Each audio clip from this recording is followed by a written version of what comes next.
어제 7장에서는 바울은 그런 설명을 하고 있습니다. 결혼과 이혼의 이야기를 하면서 예전에 우리가 율법과 결혼을 했기 때문에 율법의 다스림을 따라 살아야 했는데 이제 우리가 율법에 대해서 죽은 자가 되었기 때문에 율법과 관계를 끊고 새로운 신랑 예수님을 복음을 영접했기 때문에 이후 우리는 복음을 따라서 말씀을 따라서 성령의 인도함을 따라 살아야 영원한 생명을 얻을 수 있다. 그런데 우리가 연약하기 때문에 눈에 보여지는 겉사람은 율법, 예전의 율법을 따라가려고 하고 우리의 속사람, 눈에 보이지 않는 또 하나의 우리는 하나님의 말씀을 따라 살려고 하는 이 갈등과 고통을 계속 겪으며 하루하루를 살아가고 있다고 말씀을 드렸습니다. 오늘 8장 1절은 그러면 이제 우리가 성령을 따라 살아가는 성령의 사람들이 되었는데 우리가 이제 어떻게 삶을 살아가야 할까에 대해 말씀하고 있는데 이제 그리스도 예수 안에 있는 자에게는 예수를 내 안에 내가 예수 안에 있는 사람에게는 정죄가 없다. 정죄가 없다는 게 율법의 심판을 받지 않는다는 거예요. 왜냐하면 우리가 예수를 영접하기 이전엔 율법의 다스림과 지배를 받았기 때문에 죄를 지으면 율법이 우리를 정죄했지만 이제 예수 안에 하나님의 거룩한 백성이 되었기 때문에 더 이상 우리를 율법이 정죄하고 율법이 우리를 심판할 수 없다. 왜 그러냐 하면 우리의 신분이 완전히 바뀌었기 때문인데 예수 그리스도 안에 생명의 성령의 법이 있다는 거예요. 예수 안에 있는 생명의 법, 성령의 법이 우리를 율법과의 관계에서 완전히 끊어버리고 율법에 대해서는 우리가 이제 죽은 자가 되었다는 거예요. 그래서 이전에는 죄에게 매여 죄의 종이 되어서 사탄의 통치를 받던 사탄의 백성이었는데 하나님의 은혜로 예수 그리스도의 십자가의 보혈로 이제 우리의 신분이 하나님의 거룩한 백성으로 성령의 사람으로 바뀌었다는 거예요. 지금부터 중요한 건 과거와 완전히 단절하고 성령의 인도함을 따라 살아가면 하나님의 나라 천국에 들어가고 이 땅에서 하나님의 백성으로 말씀의 인도함을 따라 살지만 영원한 생명까지 얻을 수 있음을 우리에게 이야기합니다. 그런데 3절 말씀 보면 율법이 육신으로 말미암아 연약하여 할 수 없는 그것을 우리 육신 겉사람은 약해요. 그래서 율법의 유혹, 죄의 유혹을 계속해서 받는다는 이야기죠. 계속해서 받는다는 이야기예요. 율법은 할 수 없는 것을 하나님은 하신다는 거예요. 그럼 하나님이 하신 일이 무엇이냐? 두 가지인데 첫 번째는 우리가 죄를 지었기 때문에 하나님이 자기 아들을 죄 있는 육신의 모습으로 보냈다는 거예요. 즉 하나님께서 사람 몸을 입고 이 땅에 오셨다는 거예요. 하나님께서 독생자 아들을 이 땅에 사람의 몸으로 보냈다는 거예요. 그리고 두 번째는 육신의 죄를 정했다. 예수님에게 인류가 지은 모든 죄를 예수님에게 또 맡겼다는 거예요. 그래서 세례 요한은 오시는 예수님을 보고 보라 하나님의 어린 양 유월절 어린 양이라고 소리를 지른 거예요. 예수님은 인류의 모든 죄를 대신 지고 십자가에서 못 박혀서 피 흘려서 죽으심으로 하나님 앞에 우리의 모든 죄를 대신 속죄하신 분 그분이 예수님이십니다. 그러면 이제 그렇게 해서 예수 그리스도의 피값으로 우리가 하나님의 거룩한 백성이 되었으면 이제 지금부터 4절 육신을 따르지 않고 육신 이 몸에 보이는 겉모습 육신 그리고 우리 육신을 지배했던 과거의 율법 이걸 더 이상 따라가면 안 된다는 거죠.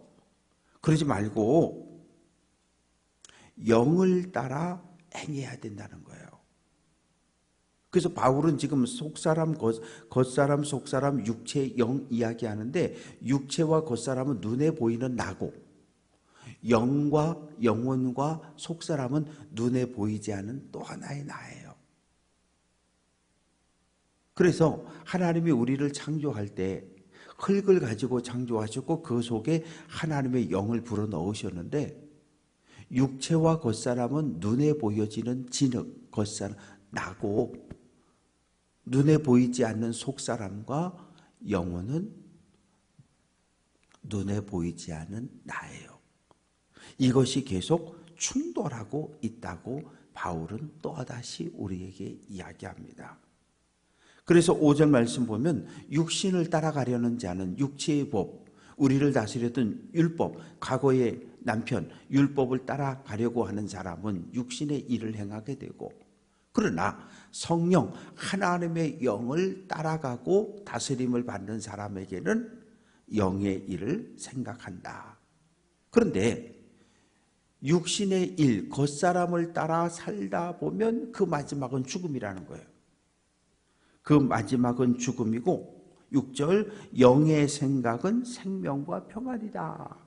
성령의 인도함을 따라 살아가면 생명, 영원한 생명을 얻고 평안, 하나님과 관계가 회복되어져서 마음의 평화를 누리며 삶을 살아갈 수 있다고 이야기를 합니다.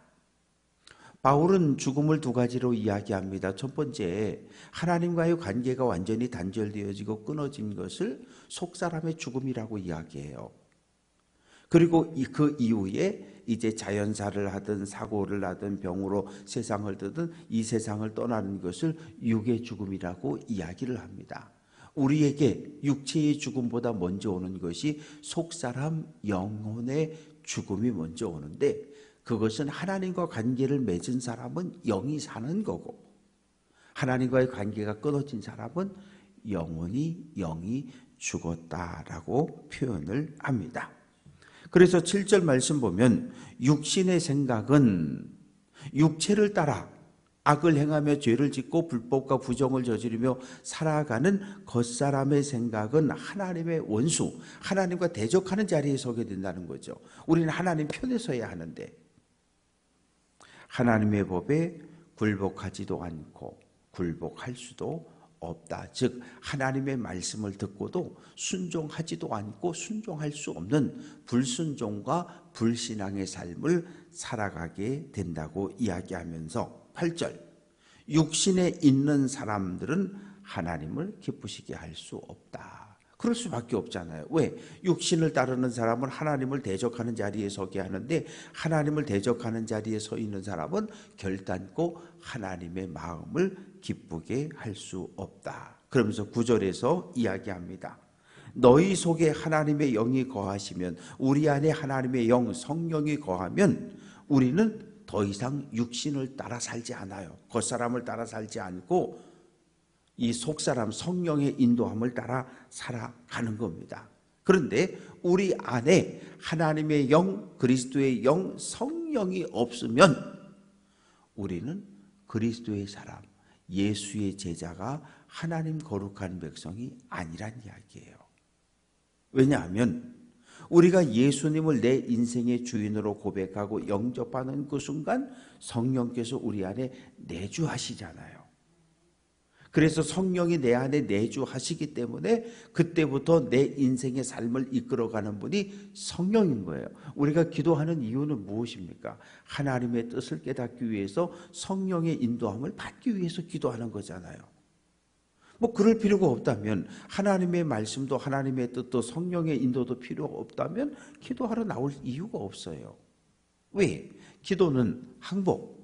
하나님 나는 할 수 없으니까 항복. 하나님의 뜻대로 성령의 뜻대로 나를 이끌어가 달라고 그게 기도거든요. 내가 다 할 수 있는데 뭐하러 기도를 하고 하나님께 도움을 왜 구합니까? 그럴 이유가 없잖아요. 우리는 그럴 연약함을 가지고 있기 때문에 내가 할 수 없어요. 내가 할 수 있는 게 거의 없어요. 그래서 하나님의 도움을 성령의 도움을 구하며 하루하루를 살아가는 겁니다. 그래서 10절 말씀 보면 그리스도께서 너희 안에 계시면 성령이 예수가 우리 안에 있으면 우리 몸은 죄로 말미암아 죽었어요. 겉사람도 이 성령의 예수님의 다스림을 받으며 살아가는 겁니다. 그래서 율법에 대해서는 죄에 대해서는 죽은 사람들이지만 우리의 속사람은 우리의 영은 살아있고 하나님과의 올바른 관계를 회복할 수 있습니다. 그래서 이제 11절 말씀 보면 예수를 죽은 자 가운데서 살리신 이의 영, 하나님이시죠. 하나님께서 우리 안에 거하시면 그리스도 예수를 죽은 자 가운데서 살리시니 하나님의 동일한 영이 우리 안에 거하기 때문에 예수를 살리신 하나님의 영이, 예수를 부활시킨 하나님의 영이 우리 안에 거하시기 때문에 우리도 이전에 율법을 따라 육체를 따라 살면 죽을 수밖에 없던 사람들인데 성령이 우리 안에 계심으로 우리는 하나님의 거룩한 백성으로 이 땅에서의 삶을 살아갈 수 있다고 이야기합니다. 그래서 이제 육신을 따라 산다는 것은 뭐예요? 음행, 호색, 우상숭배, 온갖 죄악들. 영을 따라 살아간다는 것은 열매가 맺혀지는데 성령의 9가지 열매가 주렁주렁 우리의 삶 속에 맺혀지게 됩니다. 이제 12절부터 17절까지 말씀 속에서 그러면 우리가 어떻게 하나님의 아들이 될 수 있는가? 하나님의 아들이 될 수 있는가에 대해서 바울이 설명을 하고 있습니다. 로마에는 양자제도가 있었어요. 로마 사회는 양자제도가 있었습니다. 이렇게 주인에게 충성을 다해서 주인의 목숨을 구해준 노예라든지 이런 종들을 양자로 입양을 하고, 양자로 입양을 하면 이 아버지의 모든 상속을 받을 수 있는 상속자가 되는 거거든요. 특히 우리 같은 경우는 어떨 때 양자를 데려옵니까? 장남인데 아들이 없어요. 후사가. 그럴 경우 어떻게 합니까? 동생들이 낳은 조카들 가운데 한 아들을 큰 장남의 아들로 입양해서 호족을 옮겨오잖아요. 그래서 가문을 이어가는데 로마 사회는 핏줄이 아니라 주인의 생명을 구원해 준 사람, 그런 노예와 종들을 아들로 입양하는 그런 제도가 있었어요. 일단 아들로 호적에 입양이 되고 입적이 되어지는 그 순간 완전히 신분이 달라지는 거예요. 왜?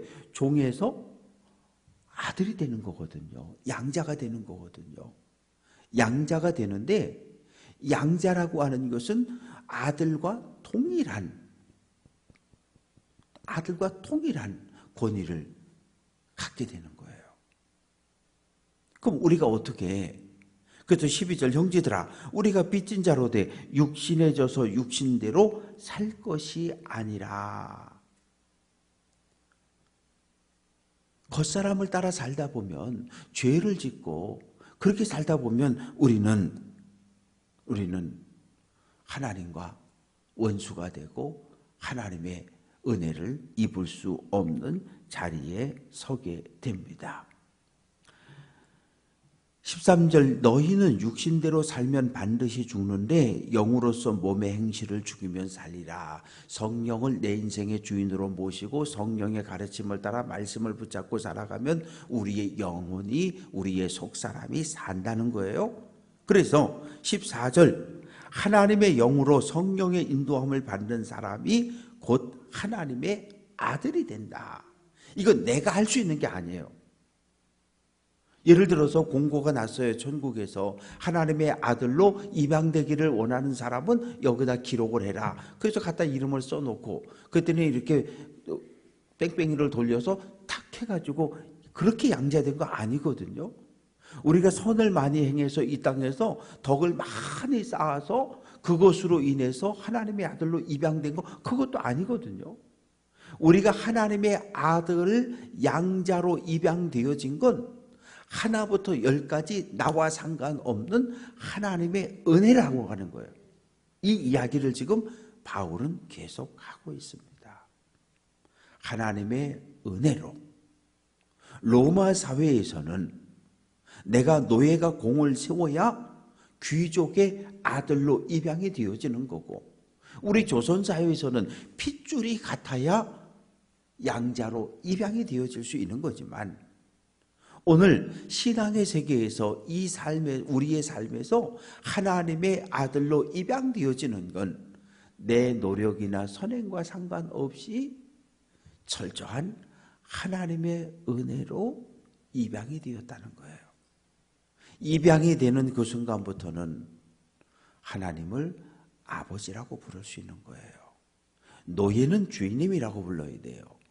내 생명을 주관하는 주인님. 그러나 아들이 되면 아빠, 아버지, 아버지라고 칭하는 거예요. 노예는 주인을 부를 때 두려움으로 대합니다. 왜? 나는 종이고 주인은 내 생명을 살릴 수도 있고 죽일 수도 있으니까 늘 두려운 마음, 경외하는 마음을 가지고 있어요. 그러나 아들이 아버지를 부를 때는 존경하는 마음, 사랑하는 마음을 담아서 부를 수 있습니다. 그래서 16절, 성령이 친히 우리의 영과 더불어 하나님의 영과 우리 안에 있는 속사람이 우리가 하나님의 자녀된 것을 증언한다는 거예요. 자녀가 되었으면 또한 상속자라는 거예요. 상속자라고 하는 것은 아버지의 모든 재산을 물려받을 사람이 상속자, 후사가 되는 거예요.